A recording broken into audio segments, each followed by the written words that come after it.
Summer in Mara is an adventure craft farming sim released in June 2020 for PlayStation 4, Xbox One, Nintendo Switch, and PC. It is by the same creators of Koa and the Five Pirates of Mara and Mika and the Witch's Mountain.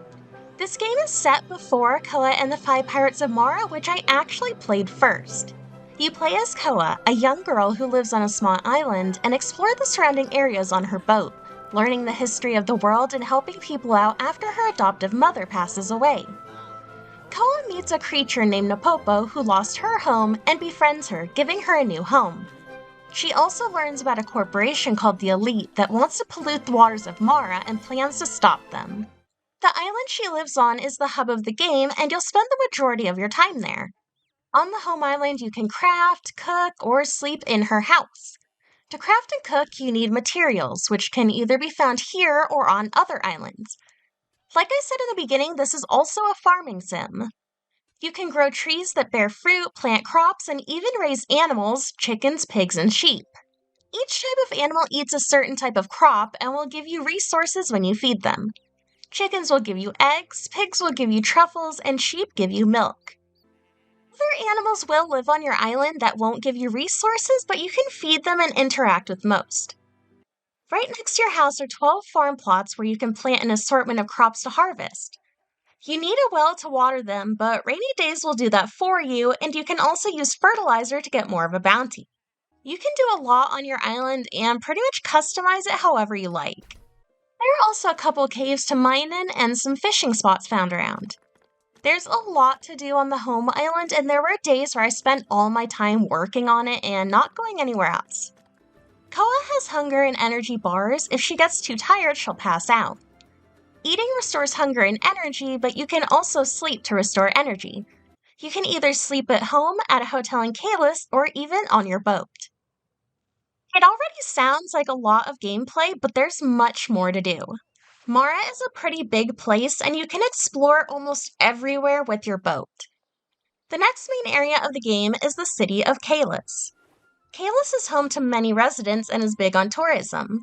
It's an oceanside city with shops, restaurants, a market, and more.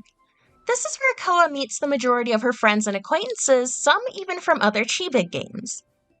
Most of the characters have items to sell and can buy items from you, but the main role they play is to give quests and help Koa in return. Almost every character you meet will give you something invaluable that will be essential for the story. The story sends you all over Mara's map, exploring many different islands and biomes. Each one is vastly unique and has their own resources. A lot of materials you need will be found on other islands, and you actually get your farm animals by finding them adrift at sea in crates. Most areas have designated fishing spots along with scuba diving for treasure. Fishing requires the correct type of bait and lets you know what type of fish you'll be reeling in. Treasure hunting is done on a small, side-scrolling scene. You control Koa moving down to open chests and absorb bubbles to not run out of air. The way to resurface is to just let Koa slowly float back up, and I didn't really like the controls for these events.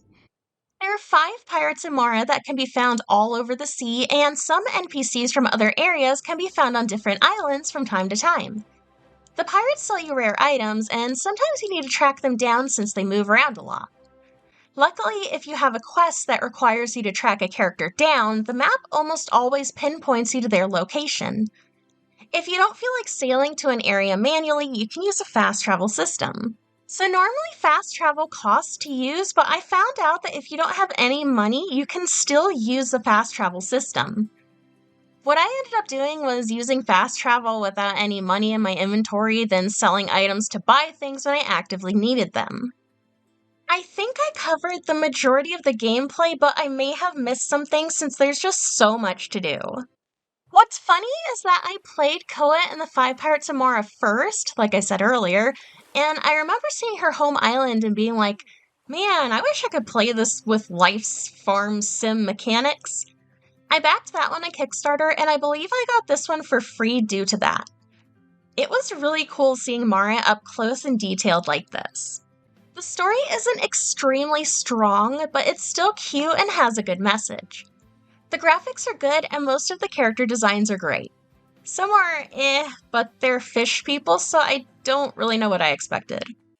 Koa can be customized by purchasing or receiving outfits from NPCs, so you can change her clothes and backpack to whatever you want.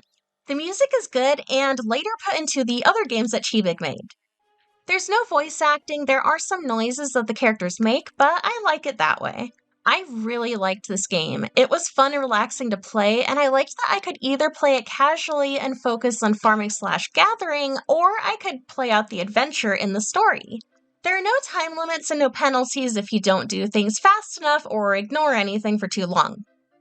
There were some days I just really wanted to be an adventurer with a small personal island to call home. It's like the type of adventures you would have had as a kid. I highly recommend this game for anyone who likes farming sims, casual adventure games, or even if you have a kid/kids. It's fun to play together like I did with my son. If you played Koa and the Five Pirates of Mara, you'll definitely enjoy this in-depth view of the world.